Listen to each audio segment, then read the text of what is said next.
नमस्कार दोस्तों, health job study में एक बार फिर से आप सबका बहुत बहुत स्वागत करता हूं। दोस्तों, आज के इस वीडियो में हम लोग विटामिन के बारे में जानेंगे।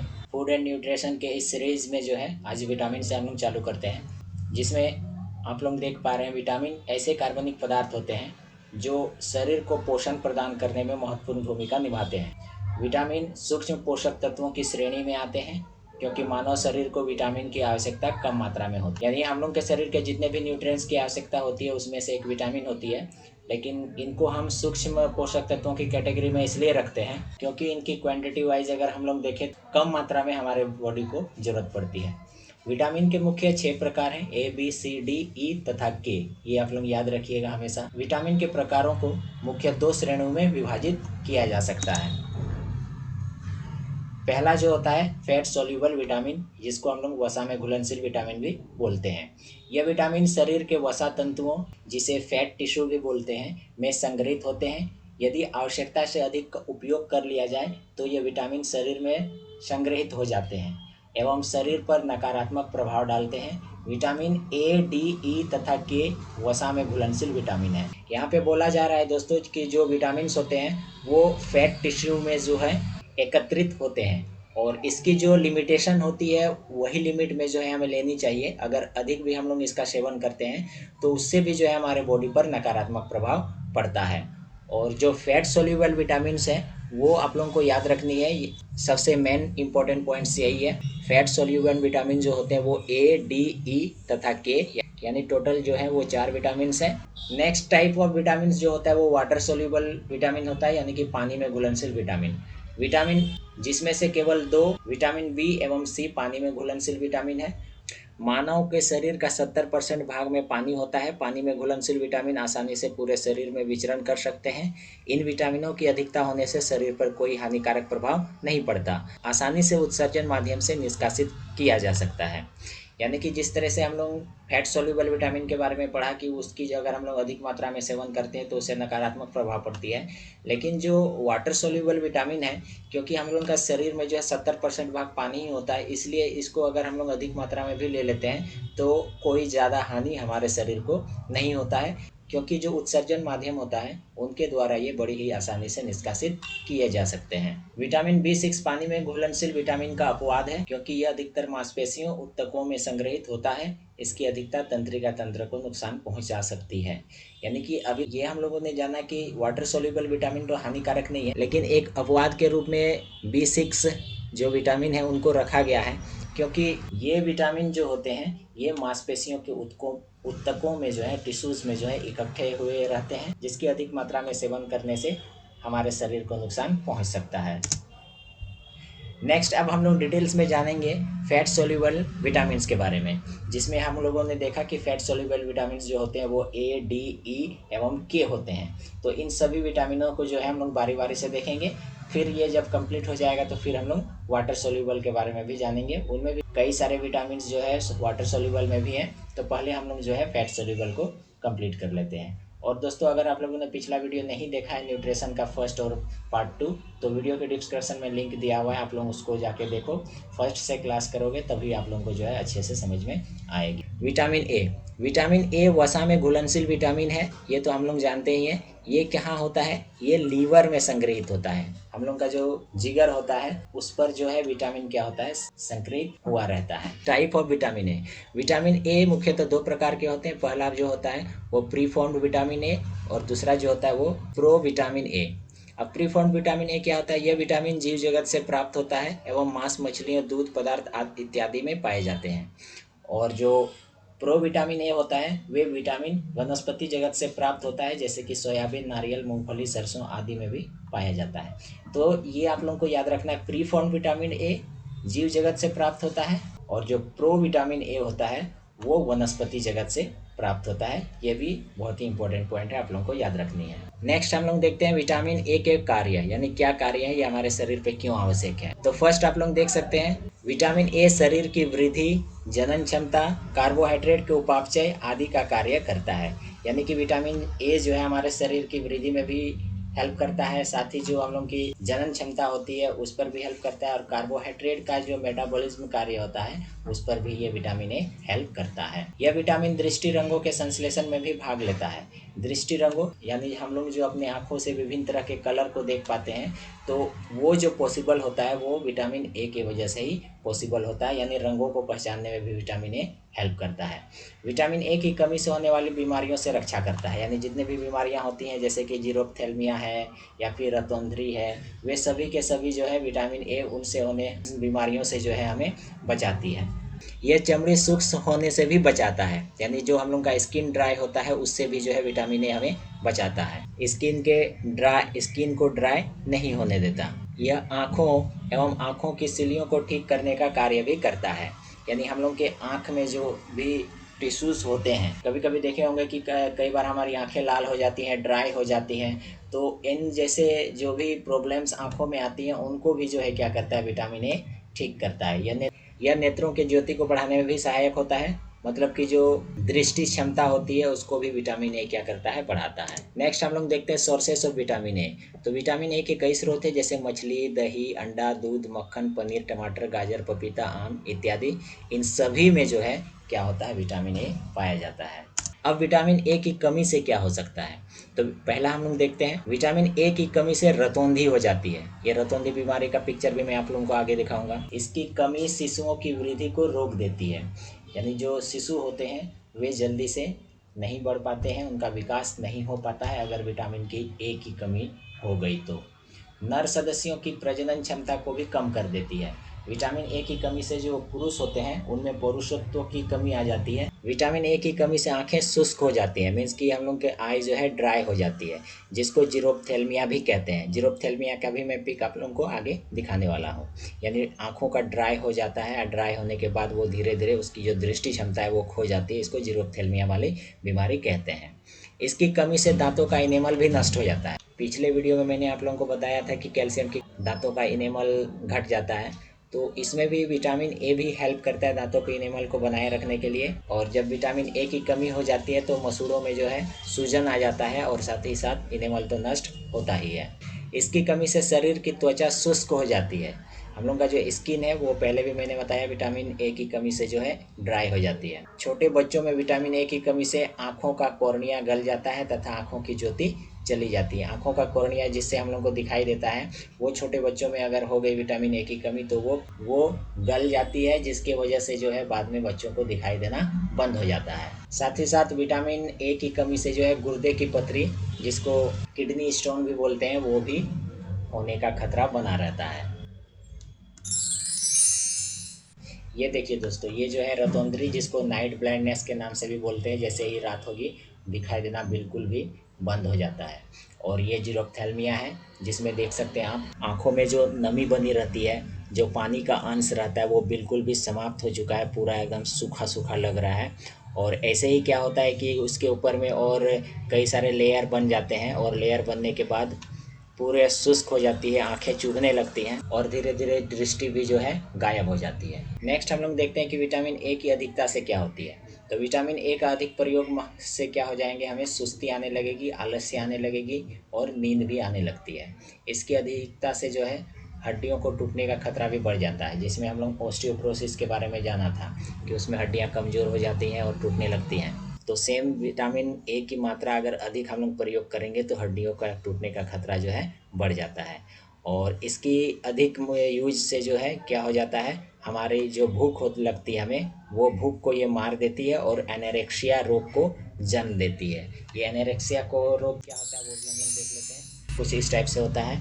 एनोरेक्सिया रोग में जो है हम लोग को भूख ही नहीं लगती है, कुछ खाने का ही मन नहीं करता है, और धीरे धीरे जो है पेट हम लोग का कुछ इस टाइप से हो जाता है, जो पिक्चर मैंने आप लोगों को दिखाया हुआ है। ठीक है, तो विटामिन ए की कमी से और विटामिन ए की अधिकता से कौन कौन सी बीमारियों के बारे में मैंने बताया, आप लोग ध्यान से देख के समझ लेना वीडियो को पॉज करके। अब देखते हैं रिक्वायरमेंट ऑफ विटामिन ए। तो विटामिन ए की कितनी मात्राएं किनको आवश्यक है प्रतिदिन, वो हम लोग देख लेते हैं। यहाँ चार्ट मैंने बनाया हुआ है, ये चार्ट भी आप लोगों के लिए बहुत ही इंपॉर्टेंट है। जैसे 0 से 6 माह बच्चों के लिए 400 माइक्रोग्राम्स पर दिन विटामिन ए की आवश्यकता होती है। 7 से 12 महीने के बच्चों के लिए 500 micrograms per day, 1 to 3 years के लिए 300 micrograms per day, 4 to 8 years के लिए 400 micrograms per day and 9 to 13 years के लिए 600 micrograms per day vitamin A की रिक्वायरमेंट होती है। 14 ईयर्स से ऊपर के जो है 700 to 900 micrograms per day vitamin A की आवश्यकता है, और जो गर्भवती महिलाएं होती हैं उनके लिए 750 माइक्रोग्राम्स पर दिन, और स्तनपान कराने वाली महिलाओं के लिए जो है 1300 micrograms per day vitamin A की आवश्यकता होती है। नेक्स्ट हम लोग का है विटामिन डी। विटामिन डी भी जो है हम लोग का वसा में घुलनशील विटामिन है, और ये जो है एक हार्मोनों का समूह होता है जो कैल्शियम को सोखकर हड्डियों में पहुंचाता है। यानी ये विटामिन डी जो है हार्मोन्स का एक ग्रुप्स होता है, जिसमें से हम लोग के बॉडी में जो भी कैल्शियम होते हैं उन कैल्शियम को एब्जॉर्ब करके जो है हम लोग के बोन्स तक इसको पहुंचाने का कार्य करता है। इसके क्या क्या सोर्सेस हैं? तो विटामिन डी के मुख्य स्रोत जो है प्राकृतिक सूर्य के किरण है। इनके अलावा अंडे के पीला भाग जो होता है वो उसमें विटामिन डी पाया जाता है। मछली, तेल इत्यादि विटामिन के स्रोत होते हैं। विटामिन डी 2 प्रकार के होते हैं। पहला जो होता है विटामिन D2 जिसको हम लोग ऑर्गेकल सेफ्रोल बोलते हैं, और विटामिन D3 जिसको कोलेंकल सेफ्रोल बोलते हैं। तो टाइप्स ऑफ विटामिन डी भी आप लोग जरूर से याद रखिएगा, ऑर्गेकल सेफ्रोल एंड कोलेंकल सेफ्रोल, ये भी बहुत ही इंपॉर्टेंट है। D2 जो होता है वो ऑर्गेकल सेफ्रोल होता है, और D3 जो होता है वो कोलेंकल सेफ्रोल होता है विटामिन डी के 2 टाइप्स में। फंक्शंस ऑफ विटामिन डी के बारे में हम लोग जानते हैं। तो विटामिन डी के कई कार्य हैं, जैसे कि विटामिन डी दांतों और हड्डियों के विकास के में कार्य करता है। विटामिन डी बच्चों को रिक्टेस रोग से बचाता है, जिसमें पैर जो है धनुषाकार हो जाता है, उसे रिक्टेस रोग बोलते हैं। कैल्शियम की कमी की वजह से ही हो जाता है। विटामिन डी रक्त में कैल्शियम की मात्रा को भी नियंत्रित करने में सहायक है।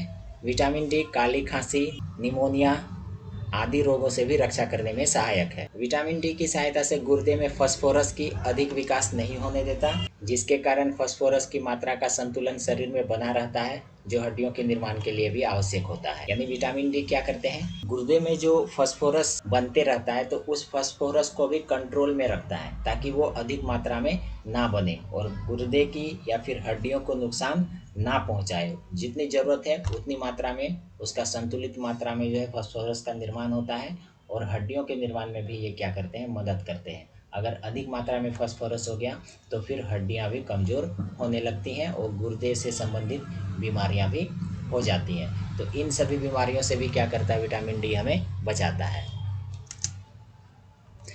अब विटामिन डी की कमी से क्या होता है? जाहिर सी बात है, हड्डियों की कमजोरी के बारे में हम लोगों ने बहुत पढ़ा है। तो विटामिन डी की कमी से जो है हड्डियां कमज़ोर हो जाती हैं, हृदय संबंधित रोग भी उत्पन्न हो जाते हैं, और बच्चों में जो है सूखा रोग हो जाता है। शरीर में मांसपेशियों की कमी हो जाती है, हड्डियां ही ज़्यादा दिखने लगती हैं, पूरा हड्डियां ढांचा दिखते हैं बच्चे लोग। तो ऐसी बीमारियों को जो सूखा रोग बोलते हैं। साथ ही साथ इसकी कमी से मानव को ऑस्टियोपोरोसिस नामक रोग से भी ग्रसित कर सकता है। ऑस्टियोपोरोसिस के बारे में बहुत बार मैंने बता चुका है, आप लोग नहीं देखे होंगे तो वीडियो डिस्क्रिप्शन में है, आप लोग जाके देख सकते हो, जिसमें व्यस्त मानव की हड्डियां नाजुक हो जाते हैं और जल्दी घिसने से टूटने लगती हैं। ये ऑस्टियोपोरोसिस भी जो होता है वो कैल्शियम की कमी से होता है। अब विटामिन डी की अधिक मात्रा लेने से क्या होगा, ये हम लोग देखते हैं। तो फर्स्ट जो होता है वो हम लोग का कोलेस्ट्रॉल बढ़ जाता है, और जो बीपी होता है वो हम लोग की हाई हो जाती है, जिससे हृदय संबंधित रोग भी होने लगते हैं। सेकंड जो होता है, विटामिन डी की अधिकता से व्यक्ति का पेट खराब हो जाता है और दस्त जैसे शिकार हो सकते हैं। विटामिन डी की अधिकता से रक्त में कैल्शियम फास्फोरस की मात्रा बढ़ जाती है, जिससे गुर्दे खराब होने की संभावना भी बढ़ जाती है। यानी कि जब हम लोग विटामिन डी अधिक मात्रा में लेने लगते हैं तो कैल्शियम और फास्फोरस की मात्रा शरीर में बढ़ जाती है, और जब ये मात्रा बढ़ जाएगी तो फिर गुर्दे खराब होने की संभावना भी बढ़ जाती है। नेक्स्ट है विटामिन ई। विटामिन ई खून में लाल रक्त कणिकाओं आरबीसी का निर्माण करते हैं। आरबीसी रेड ब्लड सेल्स के निर्माण में जो है विटामिन ई सहायता करता है। विटामिन ई की कमी से शरीर में कई तरह के बीमारियां होती हैं। विटामिन ई की कमी से शरीर में कई तरह की बीमारियां होती हैं, जैसे कि नपुंसकता, बांझपन, आंतों में घाव इत्यादि होने की संभावना रहती है। यानी कि नपुंसकता जो होती है वो भी विटामिन ई की कमी से ही होती है। बांझपन जो आता है वो भी विटामिन ई की कमी से होता है। और साथ ही साथ हमारे जो आंत होते हैं, पेट होते हैं, उनमें अगर किसी प्रकार की घाव होती है तो वो भी विटामिन ई की कमी की वजह से ही होती है। इसके अगर स्रोत की बात करें तो जैसे वनस्पति का तेल जो होता है, कोई भी पेड़ पौधे से जो खाने वाले तेल आते हैं अच्छे अच्छे, हरा चना, जो खजूर, विटामिन ई के जो है सबसे अच्छे स्रोत हैं। और एक सबसे इम्पोर्टेंट बात ये आप लोग याद रखिएगा कि विटामिन ई को जो है टेकोफेरोल भी कहा जाता है। विटामिन ई को क्या कहा जाता है? टेकोफेरोल भी कहा जाता है। विटामिन ई के कार्यों के बारे में हम लोग देखते हैं तो विटामिन ई शरीर में हार्मोन का संतुलन बनाए रखने के लिए जरूरी है। यहाँ ए हो गया है दोस्तों, यहाँ पे आप लोग ई पढ़िएगा, मिस हो गया है, टाइपिंग मिस्टेक। विटामिन ई शरीर में हार्मोन का संतुलन बनाए रखने के लिए जरूरी है। शरीर के वसा अम्लों को भी संतुलित करने का कार्य करता है। त्वचा को सुडौल एवं खूबसूरत बनाए रखने तथा झुर्रियों को दूर करने में भी विटामिन ई लाभकारी है। ठीक है, खूबसूरत बनना है, सुडौल बनना है, जो स्किन में झुर्रियाँ होती हैं उनको अगर भगाना है तो विटामिन ई जो है बहुत ही लाभकारी होता है। कई बार आप लोगों ने ग्रीन ग्रीन कैप्सूल लड़कियों को जो है चेहरे पर मलते हुए देखा होगा, वो विटामिन ई की कैप्सूल ही होती है जिससे जो है वे खूबसूरत दिखने के लिए मला करती हैं। तो आप सभी को विटामिन ई वाले पोषक तत्वों का भोजन ही करना पड़ेगा, तभी जाकर के अच्छा, सुडौल और खूबसूरत बन पाइएगा। नेक्स्ट हम लोग देखते हैं कि जो रक्त कणिकाएं होती हैं, ये इनको भी बनाने का काम, या जो भी सेल मेम्ब्रेन होते हैं या कोशिका झिल्ली होते हैं, इनको भी बनाने का कार्य जो है क्या होता है? विटामिन ई ही करता है। और साथ ही साथ विटामिन ई संतानोत्पत्ति के लिए भी जरूरी है, यानी संतान उत्पत्ति के लिए भी जो है जनन क्षमता में जो है विटामिन ई बहुत ही लाभकारी सिद्ध होता है। Deficiency of vitamin E. अब विटामिन ई क्या होता है? विटामिन ई की कमी से क्या होता है? तो विटामिन ई की कमी से थायराइड ग्लैंड व पिट्यूटरी ग्लैंड की कार्यशैली में, यानी कि जो थायराइड ग्लैंड होते हैं और पिट्यूटरी ग्लैंड होती है उसका जो भी कार्य होता है, अगर विटामिन ई की कमी हो गया तो उस पर जो है वो सही ढंग से कार्य नहीं कर पाता है। नेक्स्ट, विटामिन ई की कमी से रोग प्रतिरोधक क्षमता भी क्या होती है? घट जाती है। ठीक है, शिशुओं में विटामिन ई की कमी एनीमिया, जिसको हम लोग खून की कमी की बीमारी बोलते हैं, जैसे रोग उत्पन्न कर सकते हैं। विटामिन ई की कमी से बांझपन, नपुंसकता एवं बार बार गर्भपात होने की आशंका रहती है। कई बार आप लोगों ने बोलते हुए सुना होगा कि महिलाओं की जो है गर्भ ठहरी और कुछ दिन के बाद ऑटोमेटिकली वो जो है गिर गया, तो ये जो है विटामिन ई की कमी की वजह से भी हो सकता है। और कईयों की गर्भ ही नहीं ठहरती, तो ऐसा कुछ बांझपन या नपुंसकता भी जो है विटामिन ई की कमी से होती है। विटामिन ई की कमी से डायबिटीज़ जैसे रोग भी उत्पन्न होते हैं। और विटामिन ई की कमी से जो है जो मेंटली, यानी कि मानसिक समस्या होती है, वो भी उत्पन्न हो जाती है। नेक्स्ट, विटामिन ई की अधिकता से क्या होता है? तो विटामिन ई की अधिकता से थकान, सिर दर्द, डायरिया, आंतों में खिंचाव आदि रोग हो सकते हैं। इसके अलावा एक विटामिन ई की अधिक मात्रा सेवन से जो है डायरिया, यानी कि बार बार दस्त जाना हो सकता है, या आंतों में खिंचाव, कई बार हम लोग बोलते हैं पेट हम लोग का मचोड़ रहा है, विटामिन ई के अधिक मात्रा के सेवन से होता है। और इसकी क्या रिक्वायरमेंट है? तो 1 से 3 साल के बच्चों को जो है 6 मिलीग्राम पर दिन विटामिन ई की आवश्यकता होती है। 4 से 8 साल के बच्चों को 7 मिलीग्राम पर डे। 9 से 13 एक्चुअली होता है दोस्तों, 9 से 13 साल के लिए 11 मिलीग्राम पर डे, तथा 15 साल के लिए जो है 15 milligram per day vitamin E की आवश्यकता होती है। अब विटामिन के बारे में हम लोग जानते हैं। यहाँ सेंटेंस थोड़ा मिस्टेक है दोस्तों, आप लोग ध्यान से देखिएगा। विटामिन के में, विटामिन के में खून जमाने का गुण होता है। ये सेंटेंस में एक बार फिर से आप लोगों को रिपीट कर देता हूँ। विटामिन के में खून जमाने का गुण होता है। मीन्स ऑफ कि हम लोग का ब्लड जो थक्का बनता है वो विटामिन के की वजह से ही होता है। कई बार क्या होता है कि हम लोग कहीं पे कट जाते हैं, कटने के बाद जो ब्लड लॉस होने लगता है तो वहाँ पे कुछ समय के पश्चात वो ऑटोमेटिकली बंद हो जाता है। बंद इसलिए हो जाता है कि वहाँ पे खून जो है थक्का बन जाता है। तो ये थक्का जो बनता है ये विटामिन के की वजह से ही बनता है। यही यहाँ पे दी गई है कि विटामिन के की कमी के कारण खून का थक्का नहीं बन पाता है। जाहिर सी बात है कि अगर विटामिन के खून को जमाने की गुण रखता है, तो अगर विटामिन के ही नहीं हम लोग लेंगे, हम लोग के बॉडी में नहीं रहेगा, ब्लड लॉस्ट होने वाला होगा, तो वो ब्लड लॉस होता ही रहेगा, क्योंकि विटामिन ए की कमी के कारण खून जो है थक्का नहीं बन पाएगा। साथ ही साथ रक्तस्राव, जिसको मैंने अभी बोला ब्लड लॉस, वो होने की संभावना भी बढ़ जाती है और हड्डियों को मजबूत बनाए रखने एवं ऑस्टियोपोरोसिस को रोकने में भी मदद करता है। यानी कि ऑस्टियोपोरोसिस, जो हड्डियां कमज़ोर होकर टूटती है, उसको भी सही बनाए रखता है, हम लोग की हड्डी को मजबूत बनाए रखता है। ये सभी कार्य भी जो है विटामिन के करते हैं। अब इनके कुछ और एक्स्ट्राज कार्य देख लेते हैं, जैसे कि विटामिन के लीवर में प्रोथ्रेम्बिन नामक पदार्थ के निर्माण का कार्य करता है। यानी हम लोग का जो लीवर है उसमें प्रोथ्रेम्बिन नामक पदार्थ, ये भी आप लोग याद रखिएगा, इंपॉर्टेंट पॉइंट्स हैं। प्रोथ्रेम्बिन नामक पदार्थ हम लोग के लीवर में जो है विटामिन के बनाता है। विटामिन के चोट लगने या हादसे के कारण अधिक रक्तस्राव को रोकने में मदद करता है। ये तो मैंने पहले ही बताया, क्योंकि ब्लड जो है थक्का जमने लगता है, जिसकी वजह से रक्तस्राव रुक जाता है। अब इसकी कमी से क्या होगा? विटामिन के की कमी होने पर व्यक्ति का ऑपरेशन आसानी से नहीं किया जा सकता है। कोई सा भी ऑपरेशन अगर उन्हें करना होगा तो विटामिन के की कमी वाले को जल्दी नहीं किया जाता है, क्योंकि उसको अगर हम लोग चीरेंगे, टाँका लगाएंगे, जो ब्लड निकलेगा वो फिर रुकेगा नहीं। इससे व्यक्ति का क्या हो सकता है, जान भी जा सकता है। इसलिए ऐसे व्यक्तियों को ऑपरेशन जिनके में विटामिन के की कमी है, बहुत ही नाजुक स्थिति होती है, कभी उनका किया भी जा सकता है, वरना लोग डॉक्टर करने से भी कतराते हैं। रिक्वायरमेंट ऑफ विटामिन के बारे में देखते हैं। विटामिन के की पूर्ति आवश्यक पौष्टिक भोजन द्वारा हो जाती है। इसकी पूर्ति के लिए पृथक विशेष आहार लेने की आवश्यकता नहीं है। केवल छोटे बच्चों के लिए विटामिन के की 2 से 5 माइक्रोग्राम पर दिन आवश्यक है।